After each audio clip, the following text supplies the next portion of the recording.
Ladies and gentlemen, welcoming you all to International Affairs. This is being broadcasted from Dhaka's Gulshan studio. My name is, of course, Shamsul Alam Pranto. We are going to have a very interesting debate and discussion here in the studio. We will analyze the events that took place in the Hilton of Washington and how the correspondence dinner was interrupted by a sole shooter. There's more updates that I will add on to this very event. However, before I begin, let me introduce all my panel in the studio. I have Professor Rashid Alam Bhuiya, who is, of course, professor of DU, and he has appeared on this show multiple times before. I welcome you onto the program on a Monday. I hope you have been all right. And also, on the other hand, we will have our geopolitical correspondent, Norman Floyd Barnes, joining us from Washington, District of Columbia, very momentarily. I want to begin here in the studio with Professor Rashid Alam. Many things that build up to this correspondence dinner. Let me just give you a backdrop.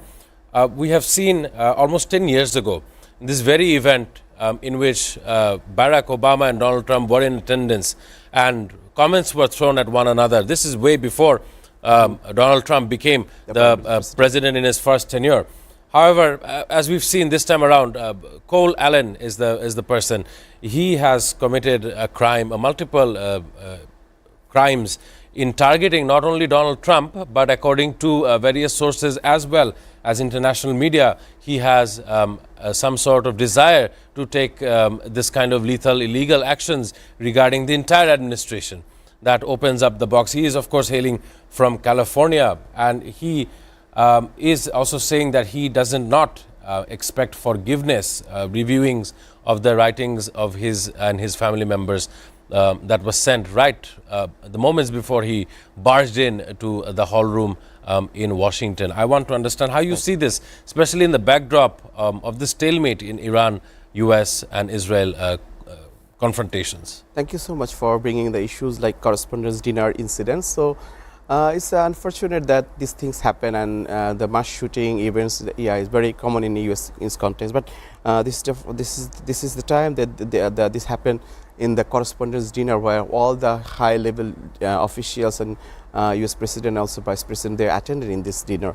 So a couple of things coming to my mind, but because of the US Iran war, US continuous support to the different US continuous war against in different parts of the world, and US economic declining and a high inflation rate. So many things could have raising the frustration among the US nationals. That could be the issue, and US foreign policy in recent decades also becoming huge controversy.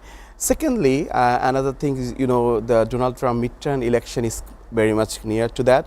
In November. So this could be, before his presidential election last time, we also seen another assassination attempt that taken place against Donald Trump before the last election, During the campaigning time. Campaigning time, and he got some sympathy from those events. So some analysts also indicating that this mass shooting could be like similar things, and it could be just pre-planned, and it could be just generate some sort of sympathy for Donald Trump before the midterm election. So some analysts also trying to analyze and convey the things on this line. Also, Donald Trump denied that this is not an attempt initiated by Iran, because when America and Israel killed their top officials in Iran, particularly the Rahabar and the supreme leader and other top military official, there should be some retaliatory action against the US leader or Israeli leader. But the sources confirm that it is not instigated from Iran, and good that no Muslim people is involved in that. Otherwise, it could be colorized into a religious hatred, and that would of course important updates and commentary regarding this very issue from Professor Rashid Alam Bhuiya. I want to connect with Norman Floyd Barnes. He's our geopolitical correspondent, joining from Washington, District of Columbia. A very good morning to you, Norman. I want to ask you a question regarding the events of yesterday, as we have seen at the Washington's Hilton Hotel. We have not seen any loss of life. However, a Secret Service member was injured. He was protected by his bulletproof vest. Not only so, King Charles of the United Kingdom is set to visit United States, meet US President Donald Trump, and shall not delay his trip because of this shooting that we have seen. The question I want to ask you as well, Donald Trump seemed very adamant to build almost a $400 million ballroom extended from the White House earlier on. And right now, congressional approval was needed back then. Right now, we see a chance of that actually coming to a fruition. I want to also know about the latest developments you have on your desk. A very good morning to you, Norman. Good morning. Yes, today we are waiting regarding the event at the Washington Hilton. We are waiting for the arraignment of the accused shooter, the person that was arrested. Today they're supposed to have charges brought up against him. We will find out exactly what they are. And the question, actually, the point that you brought up about the ballroom. Uh, Incidentally, the president took this opportunity to express his push for the ballroom, the need. Basically, what he was stating was because of this incident, this actually adds credibility for the need for the ballroom. So we can anticipate this play, this opportunity now is going to create an opportunity to get the ballroom and more money for security in terms of big events. So what he is saying is basically these type of venues, particularly the one at the hotel, was not secure enough. So that's why he need this grand ballroom funded by the Congress. So we are now seeing where Donald Trump is dealing again, taking this situation as an opportunity to advance his cause. Exactly. Of course, importantly stated by Norman Floyd Barnes, this was an older news regarding the ballroom way before the events of yesterday. I believe some comments that Rashad Alam Bhuiya also wanted to add. $400 million ballroom still awaiting a congressional approval. But right now, I believe the White House Correspondents' Dinner, the event itself, is going to be rescheduled 30 days from now, as far as the media reports. And Norman was talking about an arraignment. A single person shooter with no other help has caused a huge earthquake, a political earthquake domestically in Washington. But how would you see this? Of course, Donald Trump himself said there was no foul play on the behalf of Iran as well. Thank you so much. Yeah, as I agreed with Norman, so this is like Donald Trump is trying to using it as an excuse for his great, bulletproof ballroom project inside the White House, which will be costing another 400 million taxpayer money. So I think that's why the initial comment I also stated that this event could be I don't know, could be pre-planned. And because this kind of shooting evading the huge security arrangement that Donald Trump and the top U.S. official having is actually not possible at all. So and so just they using this kind of event as a pretext to before the midterm election, and also Donald Trump huge plan of construction $4 million ballroom project, and also and this could be like now a few days before we have heard Donald Trump is accusing Federal Reserve Chairman Powell for a huge renovation project that taken place in Federal Reserve Office, which costing huge amount of money from the U.S. taxpayer. Now he is himself taking such amount of money from the U.S. taxpayer for the renovation of the White House ballroom project, so which is again conflicting of interest and contradictory speeches from what he is accusing to the Powell, Jerome Powell for the Federal Reserve renovation in the Federal Reserve Office. Now he is doing the same thing in the White House, so which is also from a contradictory stance from a president from his own office. Interesting debate. Actually, an event of yesterday is now giving some kind of space to that requirement of having a grand ballroom in the close location to the Oval Office. This ballroom shall be imported for hosting events. I want to ask Norman much more on U.S. news as well. King Charles of UK is set to visit or is already landing in the United States of America. And of course, we know about the comments exchanged with Keir Starmer, the Prime Minister of United Kingdom, as we have seen regarding the Iran issue. And in this case, the monarchy must stay above politics, and that is what most people are seeing.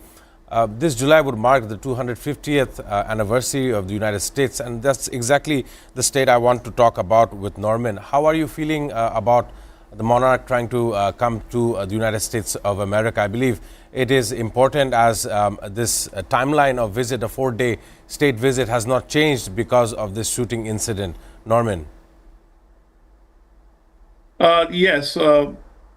Coincidentally, this visit has more security level, a higher security level. This is an official state visit than the actual event this weekend.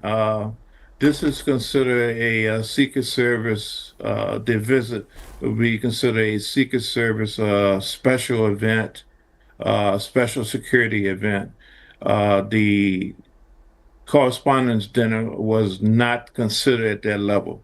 So we anticipate a higher level of security being planned for this event, and hopefully, I'm just speculating right now. Hopefully, the security for last weekend was not overlooking this event in anticipating of the event of the King Charles visit, and lapses were made because of that. So there's going to be a lot of discussion and talking about the level of security, about the state visit. We know it's going to be high. It's going to be very structured. And at the same time, we are still looking at the situation of the weekend and how we deal with this manifesto of this gentleman who was accused of trying to barge into the event. So there's a lot of stuff happening right now. A lot of evaluation, a lot of finger pointing is starting to be planned. But in the main time, we still have the war going on. We still have a stalemate regarding the ceasefire, and we have an official state visit that is supposed to basically mend the ties with the UK. The king is here for the celebration with the anticipation of the 250-year anniversary of the United States. So that relationship is hopefully it's going to be a ceremonial one. Even though we say it's not political, everything is political right now. So it will be opportunities, discussions, comments made during this visit regarding the situation in Europe, NATO, the war. There'll be talk about the prime minister's positioning with the United States in terms of Iran. All these things will be brought up, even though it's supposed to be a ceremonial event, non-political event. It will be everything but that. Right. Important build-up of events that is happening between the United States of America as well as the United Kingdom. Of course, just a very slight touch regarding the Epstein files. Peter Mandelson, he was Britain's ambassador to the U.S., and that is how the relationship took a turn. And of course, given the Iran issue that is happening, I want to focus on Iran at this point of time. Foreign Minister Abbas Araghchi, someone with that caliber who is traveling not only in the Middle East but as well as the allied nations. I want to add on here, Oman's Sultan Haytham bin Tarek met with Iran's Foreign Minister Abbas Araghchi to discuss evolving regional situation, and afterwards Abbas Araghchi has traveled once again to Pakistan, and right now shall be landing in Russia to meet President Vladimir Putin. Given the meetings, given the timelines as well, I want to come with Professor Rashid Alam Bhuiya. This person, this foreign minister, is possibly now looking at how to lead the coming days for Iran. How he is, of course, talking with Oman, someone who also has some kind of dominion over the Strait of Hormuz. Right. And given that kind of importance, what are the takeaways you believe between Oman and Iran? They do also share resource sharing as well between the two nations. A previous report suggested that they would be collecting tolls in this very strait and dividing it up between Oman and Iran. And today, that very person, Abbas Araghchi, is going to be meeting Vladimir Putin. How would you value this relationship given that there were no secondary talks held in Islamabad regarding this issue? Thank you so much. Abbas Araghchi, he's immensely popular in the net world at the moment because, when he is spoken, he really, deeply reflect the Iran core interest into this conflict. So many times he has been repeating that this is the Iran core interest, which Iran cannot compromise, like particularly their rise to nuclear enrichment, their rise to sovereignty, their rise to military capability. These are very much their core interests. And the conflict that erupted, their conflict that started after US unilateral unprovoking air strike against the top leader in Iran, this conflict erupted from that point. And then Iran so many times warned that if that happened, we're gonna stop the Hormuz Channel. So now Iran try to, being a strong partnership with the Oman, who is very much in this conflict by negotiating between the two forces, particularly Iran and US. So Oman is very much updated and very much deeply involved in the conversation that taken place for the last couple of months, actually. So I think Abbas Araghchi is trying to build up that relation because Oman already stated that they will not give any sort of support to US forces to use their land or air spaces to attack on Iran. So that's why Iran try to provide their good intention and reciprocal thankfulness to the Iran for the Oman for this kind of a statement, and also try to minimize the gaps between they have with Oman and other countries, particularly there. Abbas Araghchi also hugely appreciated the Pakistan approach because Pakistan is also deeply involved in this conflict because Pakistan have in a pact with the Saudi Arabia. If Saudi Arabia is attacked, Pakistan could be involved. Yes. Defense pact. So that's why Iran also giving ample credit to Pakistan so that they are not going to involve in that level. So that's why Abbas Araghchi this, and also the trip to Russia was also very important because Russia is a long-term ally in Iran. We know that, but Russia is a difficult situation, particularly in the Ukraine war. Recently European Union again putting up lots of sanctions against the Russia, but Iran is still trying to mobilize its support from Russia and also China and also the deeper allies that they have in this conflict, because anytime the new strike can take place from Israel. So before that, Iran is trying to diplomatically strengthen its relationship with the allying countries and also the regional countries who have a common interest, and so that they can also use their conscience and use their diplomatic capacity when this further escalation takes place. Yeah. Right. Very descriptive regarding Abbas Araghchi's movements. I want to ask very briefly with Norman. Abbas Araghchi, the foreign minister, as you were hearing in the studio, I believe a couple of months ago we've seen the US trying to sanction Russian oil exports towards India. But however, this time around, when we've seen the last nearly 60 days, the Strait of Hormuz and Middle Eastern oil exports coming to a halt, Russian oil became very valuable. And that is the relationship, I believe, Foreign Minister Abbas Araghchi is in Russia to discuss. I want a comment from you, Norman. Russia is now, the whole world will now see this optics that will come out of Abbas Araghchi's meeting with Vladimir Putin. Of course, it's a benefit for Vladimir Putin as his economy shall be rearmed for any kind of position with Ukraine. How would you value this meeting between the two leaders, Norman? Yes, thank you. Obviously, the Iranian situation, particularly the Strait of Hormuz, has forced the United States to make some concessions. And one of these concessions was to basically to lift some of the sanctions against the Russian government. As a consequence, Russia has been emboldened, empowered, and their financial situation has been enhanced because of the ability now to profit from this situation. So that transcends into more funding for what Russia needs to do in terms of the war. Basically, it allows them some breathing room, so now they can continue the war and not so much impact their economy.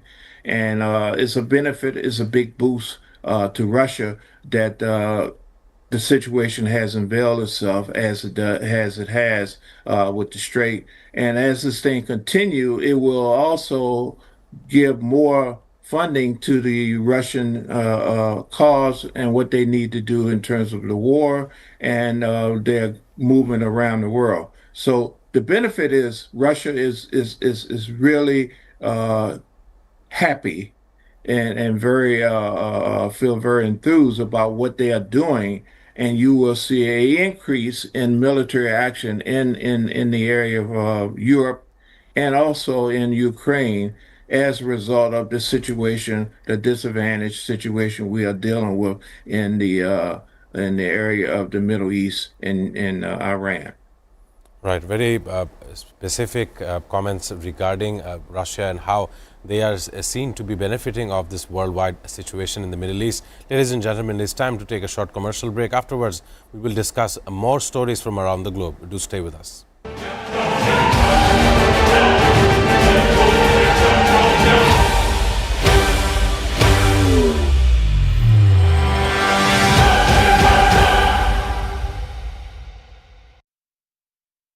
Hello and welcome to International Affairs, and my name is Shamsul Panto. I don't see an easy resolution to this because every slight deviation from the plan, opening an open war conflict with them, testing nuclear missiles, Russia's announcement of these supposedly successful testing, special and exclusive footage that is being played on SATV screen.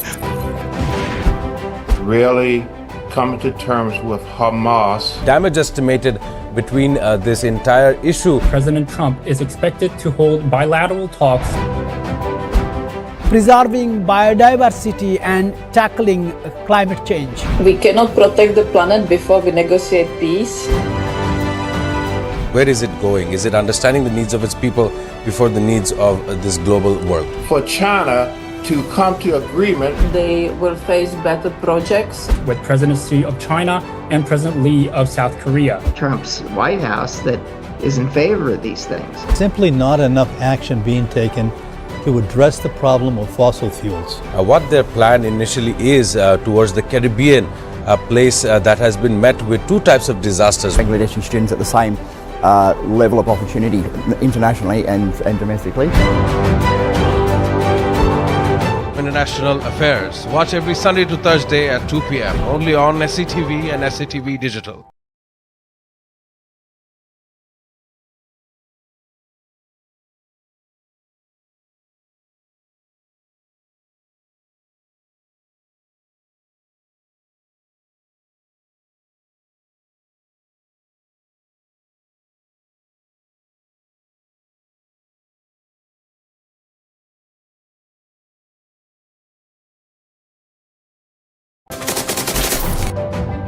Hello and welcome to International Affairs, and my name is Shamsul Panto. I don't see an easy resolution to this because every slight deviation from the plan, opening an open war conflict with them, Testing.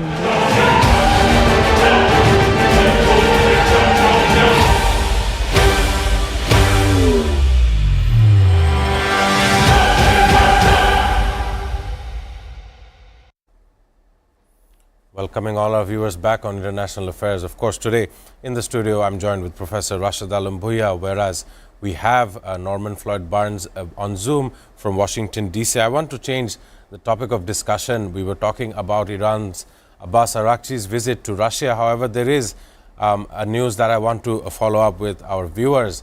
I'm, of course, talking about European Union's package for Ukraine that has been finalized just a couple of days ago on April 23rd, 2026. It was a finalized 90 billion euro support loan for Ukraine, amongst which 60 billion is earmarked for Ukraine's defense industry capacity as well.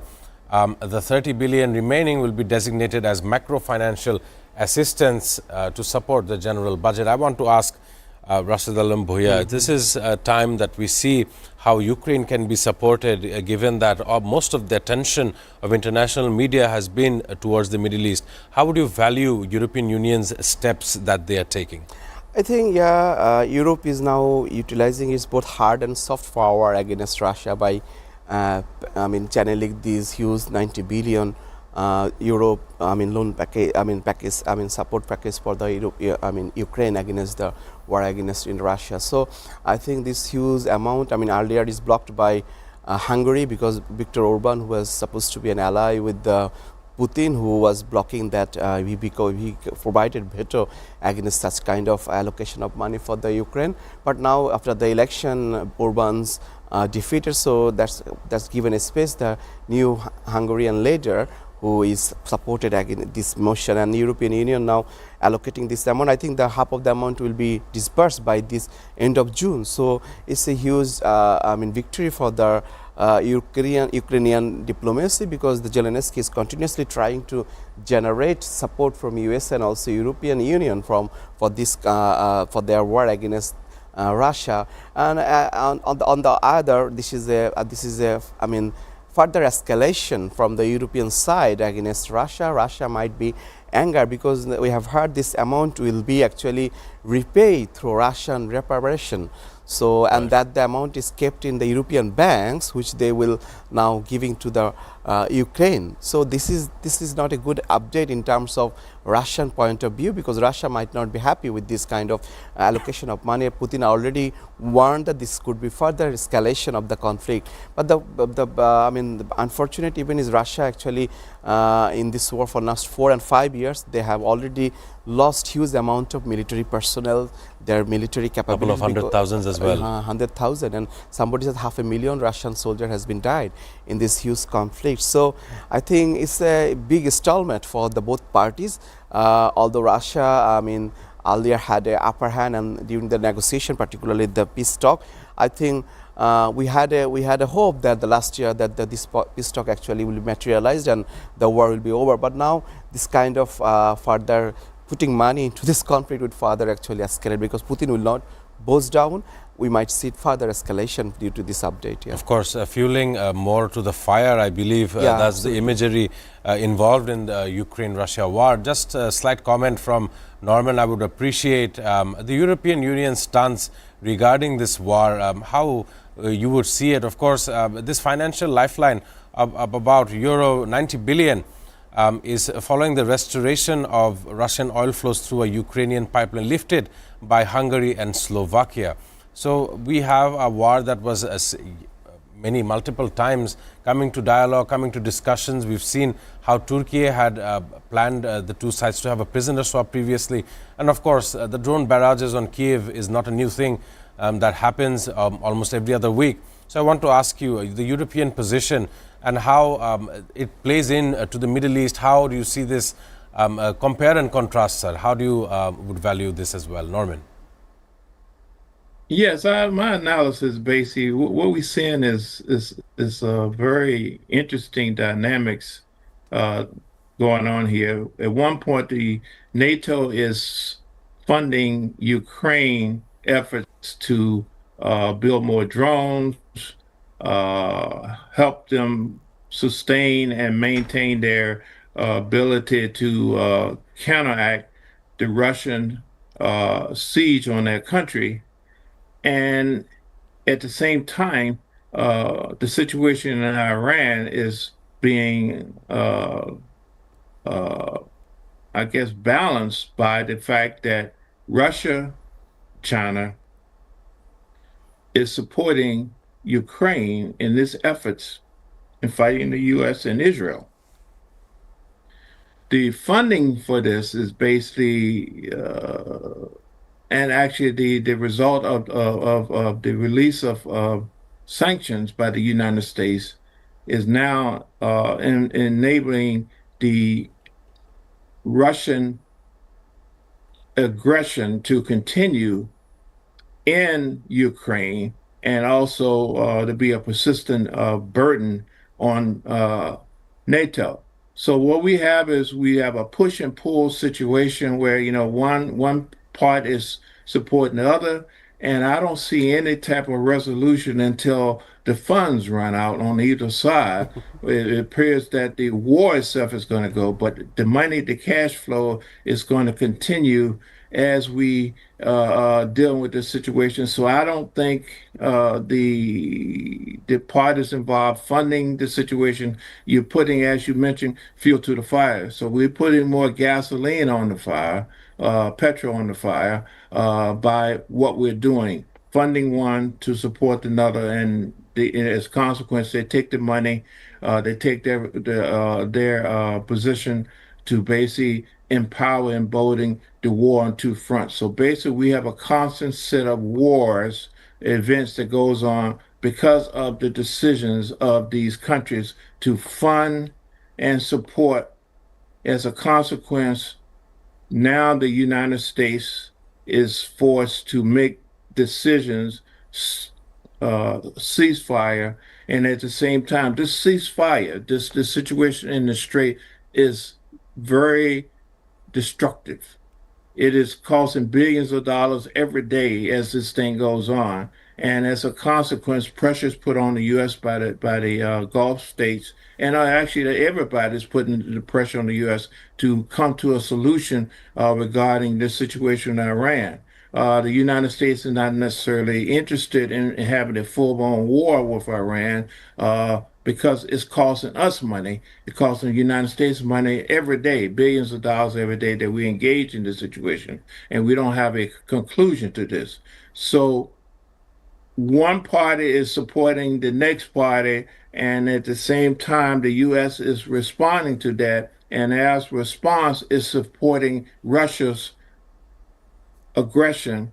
At the same time, Ukraine is benefiting from the funds by NATO, but now we see a situation where now Russia can expand its aggression in Europe and potentially challenge NATO because now they have the funding to do that, and the funding is being done by what we are doing in the Middle East and what we are doing in Iran.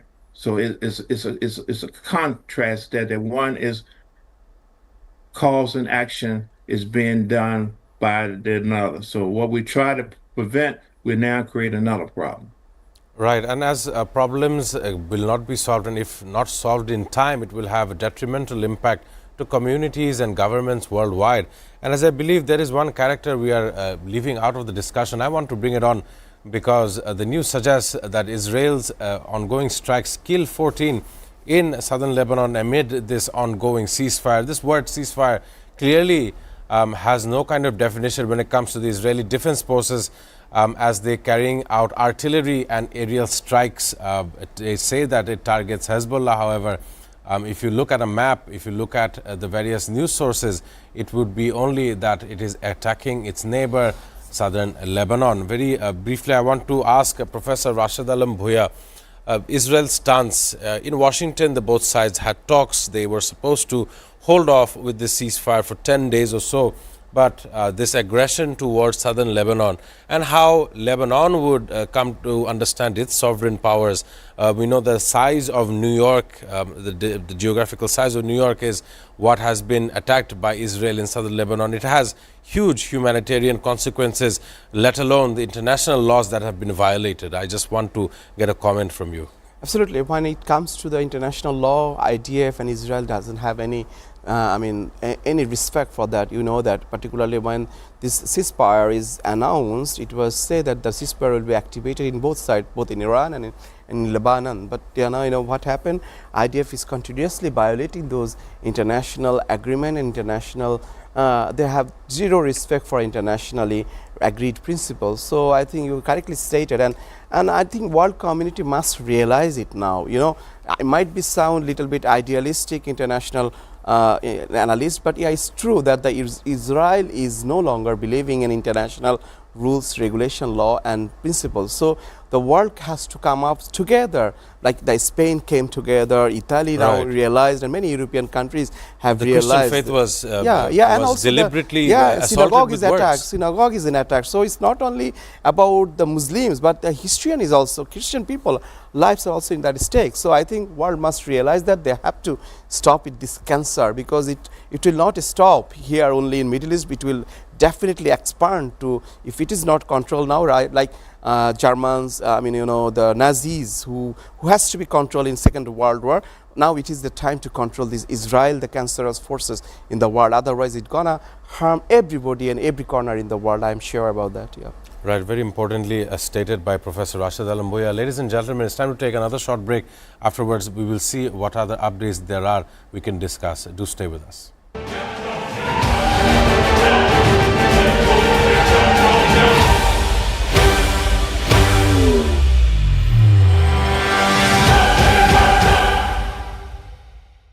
nuclear missiles. Russia's announcement of these supposedly successful testing. Special and exclusive footage that is being played on SATV screen. Really coming to terms with Hamas. Damage estimated between this entire issue. President Trump is expected to hold bilateral talks. Preserving biodiversity and tackling climate change. We cannot protect the planet before we negotiate peace. Where is it going? Is it understanding the needs of its people before the needs of this global world? For China to come to agreement, they will face better projects. With President Xi of China and President Lee of South Korea. Trump's White House that is in favor of these things. Simply not enough action being taken to address the problem of fossil fuels. What their plan initially is towards the Caribbean, a place that has been met with two types of disasters. Bangladeshi students at the same level of opportunity internationally and domestically. International Affairs. Watch every Sunday to Thursday at 2 p.m. only on SATV and SATV Digital.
Welcoming all our viewers back onto this very program. Today, joined with Rashid Alam Bhuiya as well as Norman Floyd Barnes. I want to ask Norman regarding his very last comment regarding Israel and the news that we were following on, killing 14 in Lebanon amidst this ceasefire. We should not call it a ceasefire any longer. However, US and Iran has gone down into a stalemate, but Israel seems to be pursuing its greater Israel plans. I want to know how you felt about it, Norman, before I can continue. How do you value this position? yes, the situation with Israel is instead of ceasefire, it appears to be more increased fire. They're taking this opportunity to get their opposition at a table to communicate, so to see exactly what they are looking at, what they're talking about. At the same time, they are taking this time to increase their attacks, their war, land grab situations, the destruction, the killing of people. So it's a very dangerous situation. Is very sickening to see that people say one thing, particularly in terms of Israel, and they do another thing. They have no appears. Israel appears to be have no regards to talks, conversations, diplomacy. They're right now on a military mission, and that mission seems to have no understanding or no concern about what the conversations is happening between the two. So the mission is already set, and they are not deterring what they do until someone says, say, "Hey, we'll stop. We're going to stop this. We're going to end this. We concede. We surrender." So until they hit surrender, they're going to continue with their juggernaut of attacks and destruction to basically win the war. So basically, they only see one thing, the victory. The victory is basically total defeat of their enemy. And that is unfortunately the tone of the day. The conversations, the ceasefire talks, all basically for show and had nothing to really do with the aggression, the word. Israel is really, they have a situation, they have elections coming up, and the prime minister is not being viewed as a good leader. Right. And people are saying, hey, you haven't done anything except create a lot of war, Right. but it hasn't benefit the country.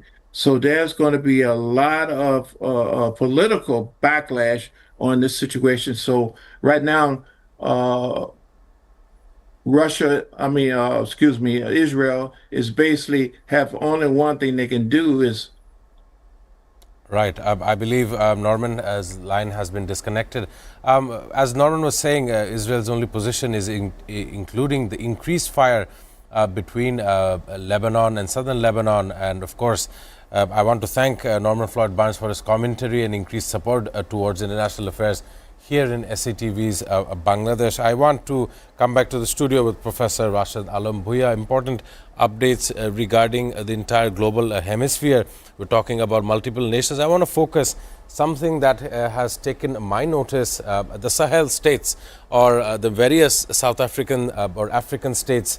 There is a news that is coming out of Mali, which states that the defense minister has been killed in an apparent suicide truck bombing. Separatist groups jihadist groups are taking over this nation in a fight with the Malian army as well.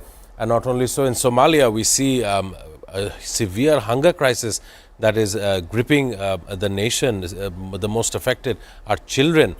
I just want to ask you, how would you predict the hunger crisis growing, especially with ammonia, the chemical required for fertilizers, for pesticides? Much of it used to travel through the Strait of Hormuz. Thank you so much. These countries like Mali, earlier we had this kind of situation in Sudan, in Yemen, where separatist forces are there, and the state, actually, this kind of African state, they have they have lacking the core regulating power of the state, which is actually consolidating the security apparatuses and bringing the national integration together, and also the extracting capacity of the state, which is very, very core of a state to maintain, properly. So in that situation, this kind of Mali, what you said, like this security enforcement has been broken down by the rebel attacks on the defense ministry, which is actually existential threat for the country. And even given that this country is, huge, lack of resources, particularly they are suffering for the food crisis, malnutrition, hunger is eminent in these countries. And unfortunately, we are in the world stage diverting lots of our productive resources to the unnecessary war and conflict. So this nation, as you said, the Somalia, Sahel countries will be deeply affected by the ongoing the oil crisis that taken place in due to Iran-Israel conflict and US conflict. So, through the Hormuz Channel, the huge amount of oil is extremely diverted to Asia and Africa, and there are different international prediction coming out within. If this installment is going on another 10 days, then there will be huge effect on the food security of the countries in Africa and Asia, particularly the amount of fuel is needed for the agricultural production, the amount of fertilizer, the urea is needed for the agriculture boost up would be definitely cut up by this huge blockade, by the American blockade and Israel and Iran control of the Hormuz Channel. So I think it needs to be normalized. The war has to be stopped, and the ceasefire that is taken place, the peace talk that is taken place in USA and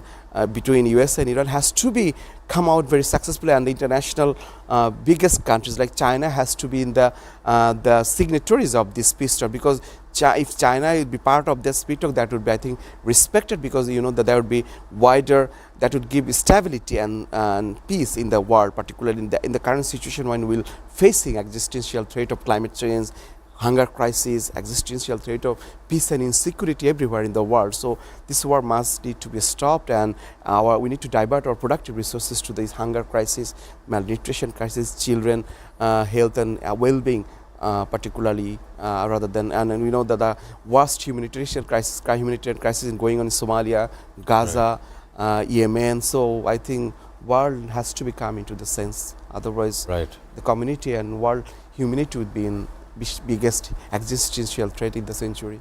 Right, very adequately delivered by Professor Rashid Alam Bhuiya. Of course, when resources are scarce, inequality shall rise, and that will give the space to famine to occur. And that is a very treacherous path that humanity is still walking on. I must thank Professor Rashid Alam Bhuiya for your valuable time, commentary and important notes and footpoints regarding the geopolitical situation. I'll also thank Norman Floyd Barnes for joining us numerous days on this very program here on International Affairs, ending on a fact. Today is, of course, April the 27th, 2026.